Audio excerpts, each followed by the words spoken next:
자, 요즘은 우리나라에 관광 오는 외국인들의 동선이 예전이랑은 정말 많이 다른 것처럼 보여집니다. 자, 이제는 피부 미용 시술이 뭔가 하나의 관광 문화가 된 것처럼 보여지는데요. 그런 관련해서는 미용 의료기기 관련주로 자연스럽게 시선이 가게 되는데 저희 이쪽 기대가 좀 이제 가져봐도 괜찮을까요? 네, 일단은 뭐 질문 먼저 드리도록 하겠습니다. 이하영 MC는 네.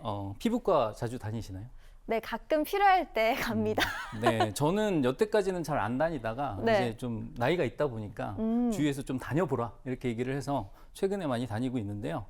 피부과에 가면 손님분들이 상당히 많으시더라고요, 환자분들이. 근데 그것보다도 더 중요한 게 우리가 명동에서의 일단은 예전에 외국인들의 풍경이 많이 바뀌었다라는 것을 말씀드리도록 하겠습니다. 하나씩 짚어가면서 말씀을 드리도록 할 텐데 예전에는 명동에 보면 큰 보따리를 잡고 다니시는 분들이 상당히 많았어요. 그래서 거기서 쇼핑을 어마어마하게 하시고 화장품을 쓸어 담아 가시고 하시는 중국 관광객분들이 상당히 많았거든요. 그분들을 우리가 유커라고 불렀었죠. 근데 그런 분들이 지금은 조금 풍경이 바뀐 게 마스크를 쓰고 다니십니다. 아무래도 시술을 많이 받으신 것 같아요. 성형수술도 좀 하시고 그다음에 피부 미용 시술도 많이 받으시고 하다 보니까 그것이 하나의 관광 문화가 되었다라는 부분에 집중을 할 필요가 있겠습니다. 그래서 하나의 의료 관광으로서 그리고 이 영향이 가장 컸던 부분이 K-뷰티에 대한 열풍이었죠. 캐대헌이라든가 여러 가지를 통한 K-팝 문화 그리고 그 다음에 한국 드라마에 대한 그러한 부분이 부각되면서 우리나라 연예인들이 피부가 정말 좋으시잖아요. 그래서 그러한 부분들이 많이 부각됐다라고 보시면 될 것 같고요. 아까 최인정 캐스터가 정리를 잘 해줬는데 국내 피부과 진료 외국인 환자 수가 정말 급증하고 있습니다. 근데 우리나라에 와서 피부과 시술을 받았다고 했을 때 분명히 일단은 그 피부 미용에 관련된 레이저 기기라든가 이런 부분에 대한 치료가 포함되고 있기 때문에 그러한 부분에 집중을 할 필요가 있겠다라고 말씀을 드릴 수가 있겠죠. 그리고 두 번째는 중일 관계 악화에 관련된 부분인데요. 아무래도 일본의 화장품 회사들의 주가가 많이 시세이도 같은 화장품 회사들의 주가가 많이 조정받았던 이유 중에 하나가 중국 관련된 매출이 상당히 컸기 때문인데 이걸 대체 효과를 누릴 수 있는 게 바로 한국의 화장품이 되겠죠. 아무래도 중국과 일본의 관계가 악화되다 보면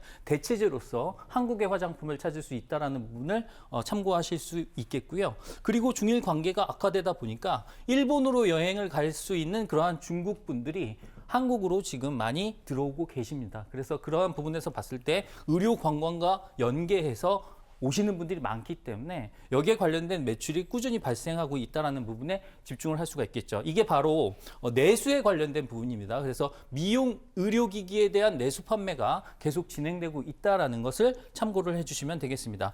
세 번째는 고령화 사회인데요.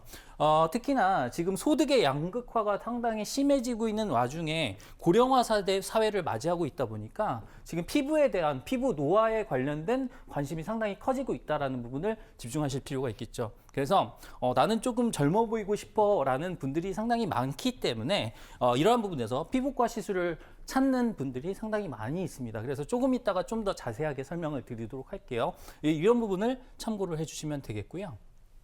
자, 그러면 우리가 수출 관련된 부분도 상당히 중요합니다. 우리나라의 미용 의료기기 관련된 수출에 대한 기술력이 상당히 좋기 때문에 수출량이 상당히 증가하고 있는 추세인데요. 일단 시장 규모가 먼저 중요하겠죠. 글로벌 EBD라고 돼 있는데 에너지 베이스드 디바이스라고 보시면 되는데요. 이게 뭐냐면 에너지를 기반으로 한 피부 미용 의료기기를 얘기합니다. 근데 왜 하필 에너지 기반이라고 얘기를 하냐 하면 대부분 미용 의료기기들이 고주파를 사용한다거나 초음파를 사용을 하죠. 그래서 그러한 부분을 에너지를 사용을 한다라고 해서 EBD라고 한다라는 부분을 참고해 주시면 되겠고요. 시장이 꾸준하게 성장하고 있기 때문에 수출에 관련된 부분도 유망하다라고 보시면 될 것 같습니다. 그리고 국내 기업들의 매출액 및 해외 매출 비중을 잘 보시면 클래시스가 있고요. 제이시스 메디칼이 있고 원택이 있는데요. 지금 상장 주식은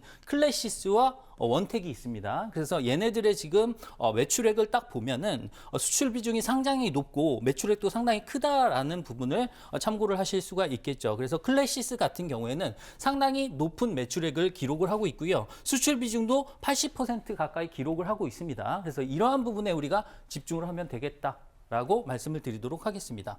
또 한 가지 보실게요. 자, 그러면 어떤 기업들이 있는지 보시면 되는데 여기 레이저를 기반으로 한 그러한 기기가 있고 그다음에 RF가 우리가 고주파라고 하죠. 라디오 프리퀀시라고 합니다. 그리고 하이프라고 해가지고 얘는 초음파라고 보시면 되는데요. 이러한 부분을 기반으로 해가지고 치료를 하는 여러 가지 시술들이 있습니다.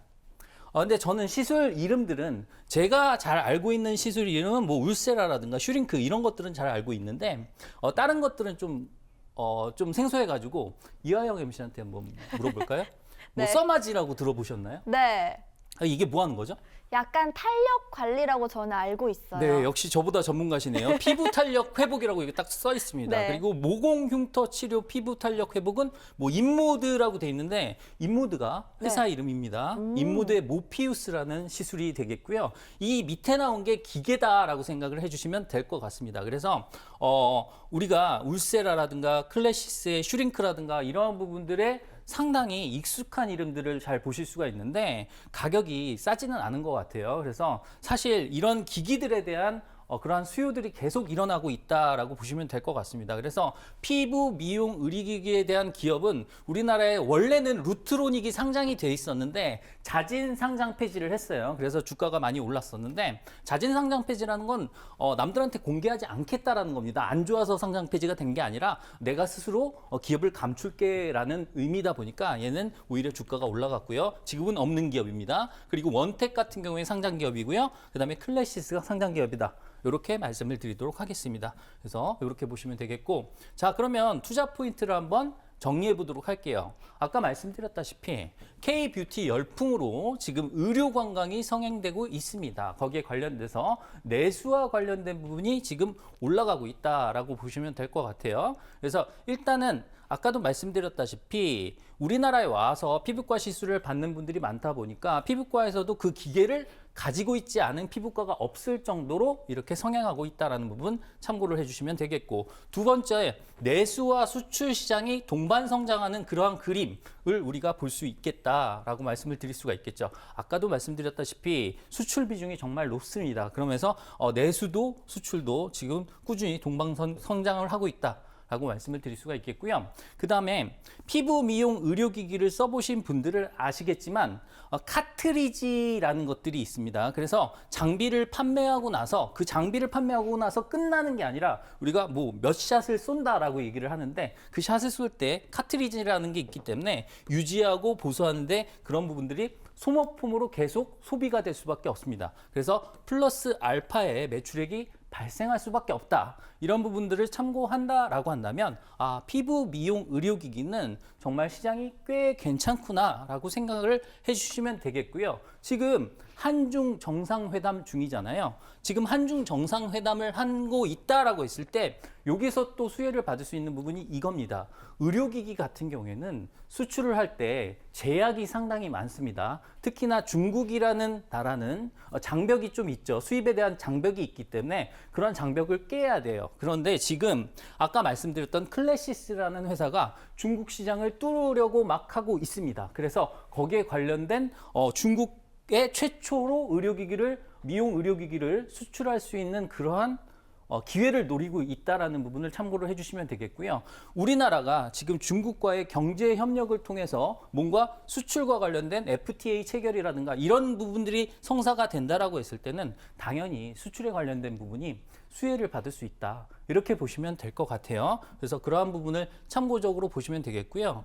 거기에 관련돼서 클스마스 아닙니다. 클래시스예요. 클래시스의 차트를 보도록 하겠습니다. 그래서 아까 말씀드렸던 클래시스. 자, 이하영 MC. 네. 클래시스가 뭐였죠? 아까 시술이? 슈링크? 네, 슈링크였죠. 오. 슈링크가 이게 네. 원래 영어 단어가 쪼그라들다라는 뜻입니다. 그래서 네. 주름을 이렇게 쪼그라들게 주름을 펴준다라는 말이 되겠죠. 그래서 네. 클래시스 같은 경우에는 아까 말씀드렸던 그러한 부분이 하나의 모멘텀이 될 수가 있기 때문에 이러한 흐름을 보였는데요. 제가 활주로 차트를 설명을 드렸을 때 활주로 기준선을 거래량을 싣고 상향 돌파하는 흐름이 나왔을 때가 기회가 된다라고 분명히 말씀을 드렸잖아요. 그래서 그러한 부분들을 참고를 해주시면 어떤 좋은 기회가 될 수 있다라는 걸 참고를 해주시면 되겠고요. 클래시스를 뭐 지금 당장 매수를 해야 된다라는 개념이 아니라 얘를 보더라도 어떤 지점에서 어떻게 공략을 해야 된다라는 힌트를 얻으실 수 있는 방법은 소통방에 들어오시면 됩니다. 그래서 소통방에 들어오는 방법들을 계속 이화영 MC가 안내를 해주고 있으니까 그 부분 참고를 해주시면 되겠고요. 아마 자막 하단에 나갈 거니까 그 부분 참고를 해주시면 될 것 같습니다. 그래서 일단 클래시스 같은 경우에도 어떠한 공략 포인트를 우리가 같이 찾아보자라는 차원에서 공략 포인트는 일단 우리가 소통방을 이용하자 이렇게 말씀을 드리도록 하겠습니다. 네, 미용 의료기기 관련주에 대해서 꼼꼼한 공부해봤고요. 저희 말씀해 주셨지만 QR코드 참고해서 들어오시면 조금 더 꼼꼼한 전략 받아보실 수 있으니까요. 이 부분까지 하나의 공부 방법으로서 활용해 보시면 좋을 것 같습니다. 자, 저희는 두 번째 키워드 연결해서 이어가 보도록 할게요. 반도체 업황의 대회에서는 국내 증권사뿐만 아니라 외국계 증권사들도 이익 추정치를 상향하면서 여기저기서 정말 좋은 소식들이 들리고 있습니다. 붉은 말의 해자 그것처럼 반도체 투톱이 질주하고 있는데요. 장중에 삼성전자 13만 원 터치했고 SK 하이닉스 같은 경우에도 70만 원 터치를 오늘 성공해 줬죠. 반도체는 정말 뜨거운 섹터잖아요. 그러다 보니까 이제 너무 많이 오른 그런 부담감이 있는 건 아닌지 앞으로 더 봐도 될지 큰 고민이 됩니다. 자, 캡틴, 반도체는 어떻게 봐야 될까요? 네, 일단은 붉은 말의 해에 걸맞게 말이 너무 빨리 달리기 시작한 게 문제죠. 그래서 일단은 고민이 큰 분들이 이런 고민들이 훨씬 많으실 것 같아요. 내가 삼성전자를 10만 원 들어오자마자 오래 기다려서 매도를 해놨더니 지금 너무 많이 올라가는데 지금 다시 사고 싶다. 어떻게 해야 되지? 라는 이런 고민들을 하시는 분들이 오히려 많을 것 같거든요. 그래서 그러한 부분들에 대해서 제가 하나하나 짚어가면서 설명을 드리도록 하겠습니다. 반도체 질주가 지속될 것인가에 관련된 부분 먼저 궁금하시겠죠. 그래서 그러한 부분을 하나씩 짚어보도록 하겠습니다. 자, 일단은 첫 번째 이슈는요, HBM과 AI 인프라에 관련된 부분인데요. 왼쪽에 그림을 보시면 지금 난리난 반도체 업황이라고 제가 조금 자극적으로 표현을 했습니다. 근데 실제로 난리가 났어요. 이 난리가 난 이유를 하나하나 차근차근 설명을 드리도록 하겠습니다. 원래 시작은 HBM이 시작을 했죠. HBM이라고 해서 우리가 AI 인프라에서 특히나 GPU를 만드는데 HBM의 역할이 상당히 중요하다라고 말씀을 드린 부분이 있습니다. 그래서 HBM에 대한 수요가 너무 늘어나는데 공급자는 SK 하이닉스밖에 없었죠. 그래서 HBM3E 같은 경우에는 거의 SK 하이닉스의 독주였다라고 한다면 이제 HBM4부터는 삼성전자가 여기에 주요 플레이어로서 참여를 했습니다. 거기에다가 구글의 TPU 관련해서 HBM을 납품하는 쪽에서는 삼성전자가 조금 더 우위에 있기 때문에 지금은 이제 SK 하이닉스와 삼성전자의 싸움이 되었다. 그리고 마이크론도 호시탐탐 기회를 노리고 있기 때문에 이러한 부분에서 HBM이 먼저 질주를 했습니다. 근데 문제가 뭐였냐? 요렇게 시작을 했습니다. 근데 사실 HBM은 D램의 조금 고급 버전이라고 생각을 하시면 될 것 같아요. 일반 반도체를 우리가 D램이라고 한다라고 했을 때 사실 D램하고 HBM을 같은 공장에 같은 라인에서 만든다고 했을 때 HBM이 조금 돈을 더 잘 법니다. 자, 그러면 제가 이화영 MC에게 한번 질문을 해볼게요. 네. HBM은 100만 원짜리 팔면 50만 원 남아요. 네. 근데 D램은 100만 원짜리 팔면 10만 원 남아요. 네. 그럼 누구를 만들고 싶습니까? 그러면 HBM을 만들 것 같은데요. 그죠? 그래서 네. 공장의 일부 라인을 D램을 만드는 건 HBM으로 돌려버렸어요. 그래서 얘를 더 많이 만들기 시작한 겁니다. 네. 그랬는데 D램은 원래 많이 쓰이고 있잖아요. 네. 컴퓨터에도 들어가고 여러 가지 서버에도 들어가고 하다 보니까 자, 얘를 만드느라고 얘를 조금 등한시했더니 얘가 이제 부족해진 겁니다. 그래서 얘 가격까지 올라간 거예요. 그리고 낸드 플래시가 있는데 네. 낸드 플래시는 뭐냐면 우리가 저장 장치라고 생각을 하시면 될 것 같습니다. 들고 다니시는 USB라든가 컴퓨터의 하드디스크 같은 것들이에요. 근데 여러분들이 잘 아시겠지만 챗GPT한테 우리가 무언가 질문을 하면 그 질문 자체가 저장된다는 걸 이하영 MC도 알고 계시죠? 네. 그러면 그걸 저장하려면 저장 공간이 많이 필요합니다. 아. 사람들이 많이 사용하면 사용할수록 저장 공간이 더더 필요한 거예요. 그래서 얘도 부족한 거예요. 그래서 모든 애들이 부족하다 보니까 얘네가 부족하면 어떻게 된다? 비싸져요. 맞습니다. 허니버터칩이 되는 거죠. 네. 귀하니까 비싸진 거예요. 그러니까 얘네가 너무 비싸져서 뭐 3배, 4배, 8배 막 이렇게 비싸지다 보니까 가만히 있는 삼성전자가 이익이 커진 겁니다. 그래서 난리난 반도체 업황이라고 하는 것은 이런 부분 때문이다라고 말씀을 드렸죠. 그리고 엔비디아의 행보도 있는데 엔비디아가 예전에 멜라녹스를 인수를 하면서 GPU 간의 통신이 가능해졌다라고 말씀을 드렸죠. 그리고 나서 또 한 가지 그록에 대한 자산을 인수를 했다라고 제가 지난 시간에 말씀을 드렸습니다. 지지난 시간에 말씀을 드렸죠. 그러면서 그록에 관련된 추론 반도체에 관련돼서 추론 반도체 우리가 D램이 아닌 S램을 쓰기 시작했다라고 했고 거기에 관련돼서 제가 감귤 반도체를 소개를 해드렸습니다. 제주 반도체죠. 그래서 일단 그러한 부분을 봤을 때 추가적인 지금 반도체 업황의 확장이 계속 일어나고 있다는 것을 여러분들이 주목할 필요가 있겠다. 그러면 이렇게 되는 겁니다. 어쨌든 HBM도 많이 필요해요. D램도 많이 필요합니다. 낸드 플래시도 많이 필요합니다. 이런 것들이 다 부족하지 않습니까? 자, 제가 한번 질문 다시 드려볼게요. 이하영 씨. 네. 부족하면 우리가 뭐 해야 됩니까? 부족하면 공장이 부족해요. 만들어야 돼요. 그거 뭘 만들어야 돼요? 공장을. 그죠? 공장을 네. 만들어야 되죠. 바로 뭐 해야 된다? 증설. 증설을 해야 됩니다. 잘 공부를 하셨네요. 그래서 그 증설 때문에 제가 예전에 한번 말씀을 드린 적이 있습니다.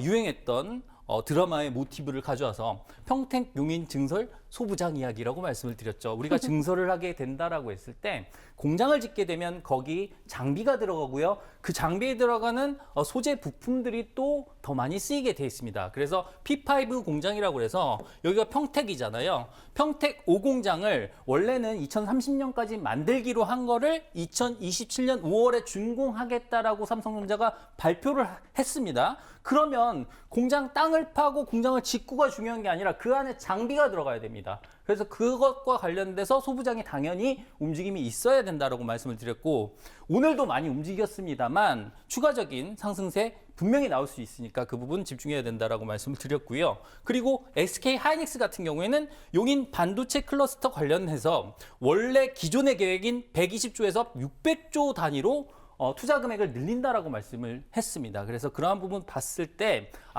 반도체 업황이 너무 좋을 것 같고 여기에 관련돼서 공장을 계속 지으려고 하는구나라고 생각을 해주시면 되겠죠. 그리고 여기 뜬금없이 닭 양념 튀김 기계라고 써 있는데 이거는 바로 우리가 반도체를 우리가 그 치킨집에 비유를 했을 때 사실 반도체를 만들려면 우리가 반도체 장비가 필요하잖아요. 우리가 치킨을 만들려면 튀김 기계가 필요합니다. 그게 바로 장비입니다. 그리고 닭도 필요하죠. 바로 소재가 필요합니다. 그리고 양념도 필요합니다. 부품도 필요하죠. 그래서 이러한 모든 부분들이 순차적으로 올라갈 수 있다라고 생각을 해주시면 된다라고 말씀을 드리도록 하겠습니다. 그리고 또 한 가지.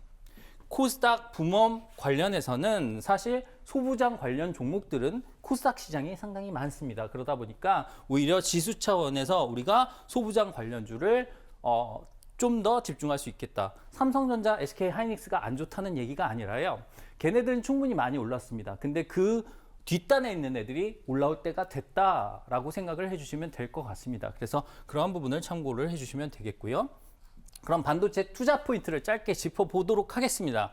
일단 목요일 날 삼성전자의 지난해 4분기 실적 발표가 있다라고 말씀을 드렸는데요. 여기에 관련돼서 삼성전자의 세부 항목들이 있습니다. 반도체라고 한다면 반도체 중에 뭐 시스템 반도체, 그다음에 메모리 반도체 이런 얘기들은 너무 어려울 수 있는데요.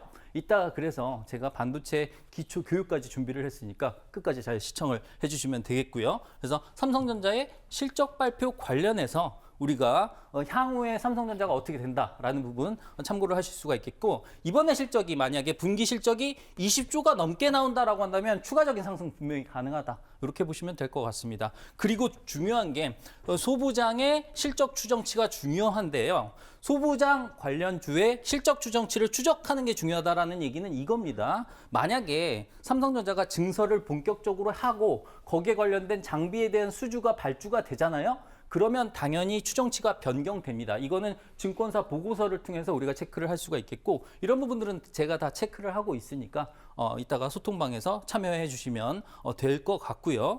그 다음에 중요한 것은 삼성전자의 반도체 사업부를 DS 사업부라고 하는데, 그중에 하나의 또 줄기가 파운드리 사업부입니다. 이 파운드리도 이따가 설명을 드릴 텐데요. 파운드리에 관련된 중요성이 계속해서 부각되고 있습니다.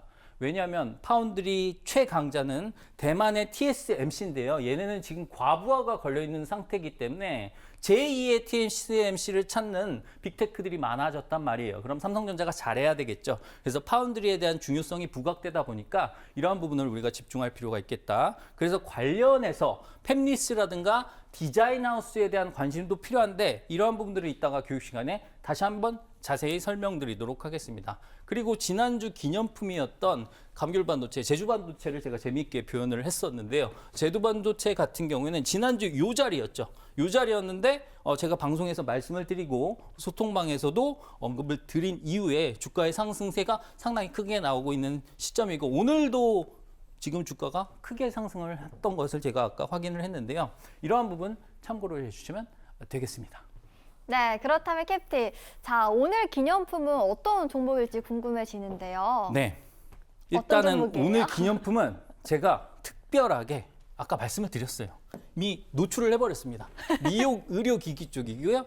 땡땡. 네, 제가 아까 크리스마스 아니라고 했고요. 중요한 것은 얘를 좋다고 해서 지금 당장 들어가자가 아니라 얘에 대한 공략 포인트가 중요한 거죠. 그래서 그런 부분들은 소통방에서 공유를 할 테니까 자세한 내용은 이화영 MC의 안내를 따라주시면 되겠습니다. 네, 이제 2026년 시장을 제대로 준비할 시간입니다. 앞서 보신 것처럼 시장에서 주목받는 키워드들은 움직이기 시작을 했고요. 자, 이쯤 되면 포트폴리오에 하나쯤 담고 싶다라는 생각도 드셨을 것 같아요. 그렇다면 2026년 이 모멘텀을 지켜보기만 할지 아니면 내 투자로 가져올지 이제는 정말 선택의 순간이죠. 자, 오늘 특별히 우리 서서민 캡틴이 준비를 했습니다. 어려운 이론 말고요. 실제 시장에서 통하는 활주로 기법을 통해서 2026년을 함께 달릴 기념품 같은 핵심 종목을 선별해 왔는데요. 화면 하단에 QR코드 잘 보이시죠? 휴대전화 카메라를 켜서 스캔만 하시면 바로 링크가 뜹니다.